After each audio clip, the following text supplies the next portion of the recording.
శ్రీకృష్ణ కాలచక్రం అనేటువంటి నామధేయంతో విష్ణు పంచాయతన మహాయజ్ఞాన్ని నిర్వహించడం జరిగింది.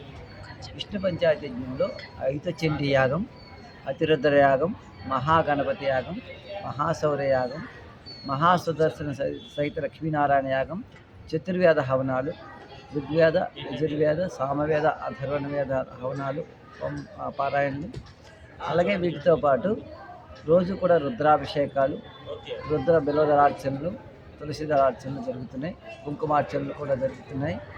అది కాకుండా వచ్చినటువంటి భక్తులకు కూడా అందరికి కూడా ఇది విశ్వశాంతిని చేస్తూ వచ్చిన భక్తులు వాళ్ళ యొక్క కామ్యములు తీర్చడానికి ప్రత్యేకించి హోమాలు చేయడం జరుగుతుంది. అలాగే వచ్చినటువంటి భక్తులు ఉదయం అల్పాహారం, మధ్యాహ్నం అన్నప్రసాద వితరణ, సాయంత్రం అల్పాహారం ఇస్తున్నారు కదా, చేస్తున్నారు.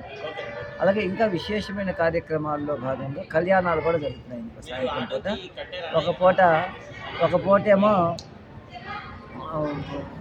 తమలపాకుల లక్ష తమలపాకుల అయింది. అలాగే కళ్యాణాలు కూడా చాలా అయ్యాయి.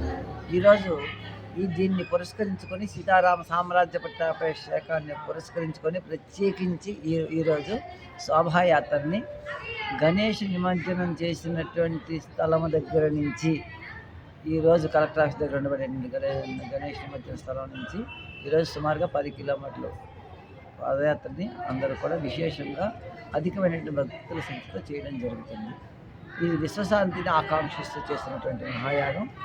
ఇది ఇప్పుడు జరుగుతున్నటువంటి ప్రకృతి విలయతాండవాలను ఆపడం కోసం, అలాగే సమస్త మానవాళి కూడా సుఖంగా సంతోషంగా ఉండాలని, సమస్త పశుపక్షాదులు కూడా సుఖంగా సంతోషంగా ఉండాలని, అలాగే పాడి పంటలు అభివృద్ధి చెందాలని, సకాలంలో వర్షాలు పడి నిరంతరము కూడా ప్రతి మానవుడు కూడా ధనంతో సుఖ సంపదలతో అలాగే విద్యాభివృద్ధితో సౌఖ్యంగా ఉండాలని ఈ మహాయాగాన్ని నిర్వహించడం జరుగుతుంది.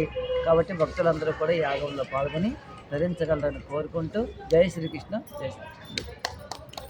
రేపు నీకు ఇంకా